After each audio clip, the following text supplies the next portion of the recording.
Bonjour à tous, ravie de vous retrouver pour cette nouvelle émission d'Extrait 2 où je vais vous emmener aujourd'hui dans l'univers d'Assia Printemps Jibirila.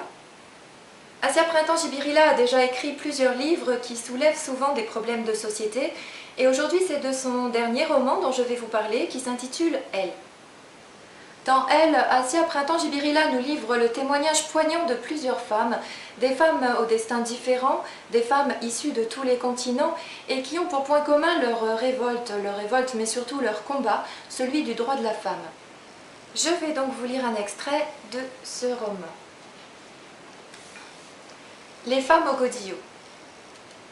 Las d'être sous-payées et reléguées au rang de rien, un petit groupe de femmes américaines changent leur horrible blouse grise pour des pantalons d'hommes. Elles sortent de chez elles, leur visage noirci par la boue qu'elles ont récoltée au bord de la rivière, afin de ne pas être reconnues. Elles traversent en riant, braillant fort comme des hommes, leur chant de contestation qu'elles ont écrit la nuit, alors que leurs hommes, repus de leurs caresses et de mauvais whisky, se sont endormis. Cependant, malgré cette apparente jovialité, un seul mot d'ordre se lit sur leur visage, détermination. Les hommes dorment, les femmes arpentent le macadam mouillé par la rosée d'un petit matin qui annonce une ère nouvelle. Assez de se taire. Assez de se taire. Rien ne différencie toutes ces femmes qui sont animées par la même colère et le ras-le-bol. Blondes, brunes, socialo, capitalistes, anarchistes, chrétiennes, musulmanes, bouddhistes, noires, blanches, asiatiques, hispaniques, intellectuelles, manuelles, ouvrières, chefs d'entreprise. Elles marchent. Leur chant résonne dans toute la ville. En écho, leurs gros godillons donnent plus de poids à leurs revendications, rythment la cadence. Rien ne pourra les arrêter. Elles iront jusqu'au bout, quel qu'en soit le bout. C'est une nécessité. Il le faut. Leur chant finira par être le symbole de cette révolution féminine. Malgré nos mains frêles, qu'il vente, pleuve ou grêle, nous sommes toujours là. Entre vis, clous, allant de ci, de là, l'industrie, la société ne sont rien sans nous, créatrices de leurs biens. Malgré nos différentes maternités, nous sommes présentes pour l'éternité. Mais aujourd'hui, fini d'être sous-payés. Plus de décisions sans nous. Rayez-nous du monde, effacez-nous. Mais honnêtement, sans nous, aucune vie n'existe ici-bas. Malgré nos mains frêles, qu'il vente, pleuve ou grêle, hier, aujourd'hui et demain, vous ferez avec nous, les femmes au godillot, pour préparer en vain ce monde qui parfois s'enflamme. En avant, les femmes au godillot.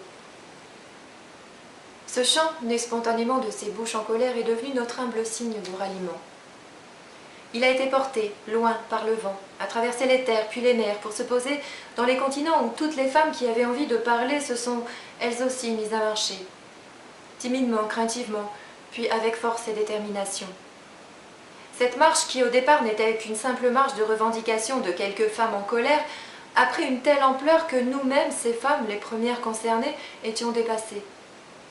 Aussi, il était à présent indispensable que ces lendemains deviennent annonciateurs d'un monde égalitaire, et pas simplement sur le papier.